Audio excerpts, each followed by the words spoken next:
ನಾನು ಇವತ್ತು ಒಂದು ವಿಶೇಷವಾದಂಥ ಐತಿಹಾಸಿಕ ಘಟನೆಯನ್ನು ನಿಮ್ಮ ಮುಂದೆ ಹೇಳಲಿಕ್ಕೆ ಬಂದಿದ್ದೀನಿ. ಇವತ್ತು ನಾನು ಹೇಳ್ತಾ ಇರೋ ವಿಷಯ ಯಾವುದು ಅಂತ ಹೇಳಿದರೆ, ಕನ್ನಡ ಸಾಹಿತ್ಯ ಲೋಕದ ಆಧುನಿಕ ಮೊದಲ ತಲೆಮಾರಿನ ಲೇಖಕರಾದಂಥ ಡಿ ಗೋವಿಂದಾಸರವರು ಈ ಒಂದು ಕನ್ನಡ ಸಾಹಿತ್ಯ ಲೋಕಕ್ಕೆ ಮತ್ತು ಸಾಮಾಜಿಕ ಚಳವಳಿಗೆ ಅವ್ರದ್ದೇ ಆದಂಥ ಕೊಡುಗೆಯನ್ನು ನೀಡಿದ್ದಾರೆ. ಅವರ ಊರು ಹುಟ್ಟೂರು ದಮ್ಮನಿಂಗಳ, ಹಾಸನ ಜಿಲ್ಲೆಯ ಶ್ರವಣಬೆಳಗೊಳ ಹೋಬಳಿ ದಮ್ಮನಿಂಗಳ ಗ್ರಾಮ. ಅದು ಅಲ್ಲಿ ಗೋವಿಂದಾಸರು ಜನ್ಮ ತಾಳ್ತಾರೆ. ಅಲ್ಲಿ ಆನಂತರ ಅವರು ಸಾಹಿತ್ಯಕ್ಕೆ ಬರವಣಿಗೆಗಳೆಲ್ಲ ತೊಡಸ್ಕೊಳ್ತಾರೆ. ಅವರು ನಮ್ಮೂರಿನಲ್ಲೇ ಒಂದು ಅವರ ಸಮ್ಮುಖದಲ್ಲೇ ಒಂದು ಊರಿನಲ್ಲಿ ಒಂದು ಅಸ್ಪೃಶ್ಯತೆ ಘಟನೆ ಸನ್ನಿವೇಶ ಅಲ್ಲಿ ನಡೆಯುತ್ತೆ. ನಾನಾಗ ಬಹುಶಃ ನನಗೆ 8-9ನೇ ಕ್ಲಾಸ್ನಲ್ಲಿ ಓದ್ತಾ ಇರ್ತೀನಿ ನನ್ನಾಗ. ಆಗ ನಮ್ಮೂರಿನಲ್ಲಿ ಒಬ್ಬರು ಬೋರೇಗೌಡರು ಅಂತೇಳಿ ಒಕ್ಕಲಿಗ ಸಮುದಾಯಕ್ಕೆ ಸೇರಿದಂಥ ಬೋರೇಗೌಡರು ಒಂದು ದೇವರು ಪಕ್ಕದ ಊರಲ್ಲಿ ಡಿಂಕ್ ಅಂತ ಊರಿರುತ್ತೆ. ಅಲ್ಲಿ ಡಿಂಕ್ ದಮ್ಮ ಗ್ರಾಮ ದೇವತೆ ಡಿಂಕ್ ದಮ್ಮ. ಆ ಗ್ರಾಮ ದೇವತೆಗೆ ಬೋರೇಗೌಡರು ಒಂದು ಅರ್ಕೆ, ಯಾವುದೋ ಒಂದು ಅರ್ಕೆ, ಅವರ ಡಿಮ್ಯಾಂಡು ಬೇಡಿಕೆ ಏನೇನೋ ಇರುತ್ತೆ, ಅದಕ್ಕೆ ಅರ್ಕೆ ಕಟ್ಕೊಂಡಿರ್ತಾರೆ. ಆ ಅರ್ಕೆ ಕಟ್ಕೊಂಡಂಥ ಸಂದರ್ಭದಲ್ಲಿ ಅರ್ಕೆ ತೀರಿಸ್ಬೇಕಲ್ಲ, ಅವರು ಒಂದು ಕೋಳಿನ ಬಲಿನ ಕೊಡ್ತೀನಿ ನಿನಗೆ ತಾಯಿ ಅಂತ ಹೋಗಿ ಅರ್ಕೆ ಕಟ್ಕೊಂಡಿರ್ತಾರೆ. ಸೊ ಆಗ ಏನಾಗುತ್ತೆ, ಅರ್ಕೆ ತೀರ್ಸೋಂಥ ಸಂದರ್ಭ ಬರುತ್ತೆ. ಆಗ ಊರಿನಲ್ಲಿ ಎಲ್ಲರೂ ಕೂಡ ಸ್ನಾನ ಮಾಡಿ ಭಕ್ತಾದಿಗಳೆಲ್ಲ ರಂಗೋಲಿ ಎಲ್ಲ ಇಟ್ಟು ಮನೆ ಮುಂದೆ ಮನೆಗೆ ಹೋಗಿ ಮಡ್ಲಕ್ಕಿ ಅಂತ ಮಾಡ್ತಾರೆ. ಆ ಕೋಣನಿಗೆ ಆ ಮಡ್ಲಕ್ಕಿ ಎಲ್ಲನ್ನು ಮಾಡಿ ಅದಕ್ಕೆ ಕೋಣನಿಗೆ ಎಣ್ಣೆ ಸ್ನಾನ ಮಾಡಿಸ್ತಾರೆ. ಭಾಳ ದೊಡ್ಡ ಕೋಣ ಅದು. ಎಲ್ಲನೂ ಮಾಡಿಸಿ ಆದಮೇಲೆ ಏನು ಮಾಡ್ತಾರೆ, ನಮ್ಮ ಕೇರಿಗೆ, ಏನು ಹರಿಜನರ ಕೇರಿಗೆ ಒಲೆಯರ ಕೇರಿ ಇರ್ತದಲ್ಲ, ಹೊಲಗೇರಿ ಇರ್ತದಲ್ಲ, ಆ ಹೊಲಗೇರಿಗೆ ಆ ಕೋಣನ ತಗೊಂಡ್ರಪ್ಪ ಕುಯ್ಕೊಂಡು ತಿನ್ನಿ ಅಂತ ಅದನ್ನು ಬಿಡ್ತಾರೆ. ಅದು ಕುಯ್ಕೊಂಡು ತಿನ್ನೋಕ್ಕೆ ಮುಂಚೆಲೇ ನಮ್ಮವರು ಒಲೆಯವರು ಕೂಡ ಸಿದ್ಧಾರ್ಥ ಭಾಳ ಚಾಕು ಚೂರಿ ಎಲ್ಲ ಹಿಡ್ಕೊಂಡು ಮಚ್ಚು ಎಲ್ಲ ಹಿಡ್ಕೊಂಡು ರೆಡಿಯಾಗಿರ್ತಾರೆ, ಇನ್ನೇನು ಕುಯ್ಕೊಂಡು ತಿನ್ನಬೇಕು. ಆ ಸಂದರ್ಭಕ್ಕೆ ಡಿ ಗೋವಿಂದಾಸರು ಪ್ರವೇಶ ತಗೊಳ್ತಾರೆ.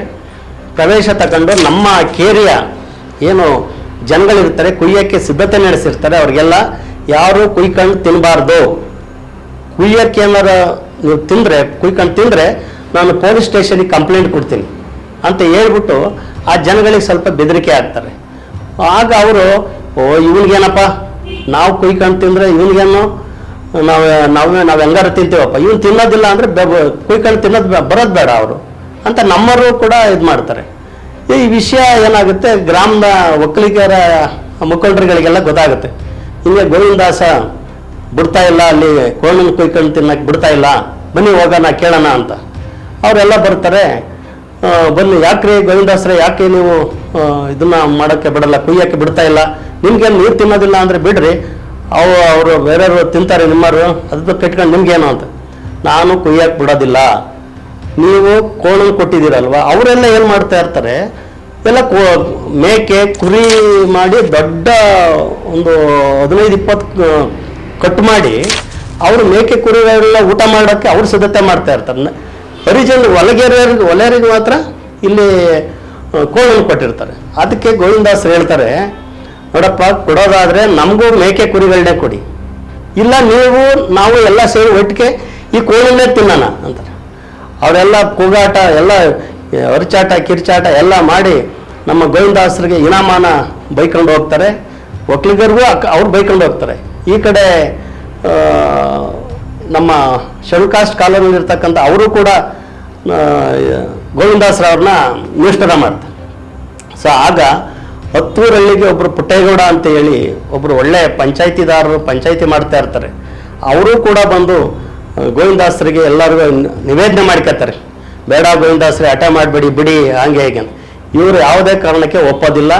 ಹಾಗೇನು ಮಾಡ್ತಾರೆ, ಇವರು ಹರಕೆ ತೀರ್ಸೋದು ನಿಂತೋಗುತ್ತೆ. ಆದರೆ ಷಡ್ಯಂತ್ರ ಏನು ಮಾಡ್ತಾರೆ ಅಂದರೆ,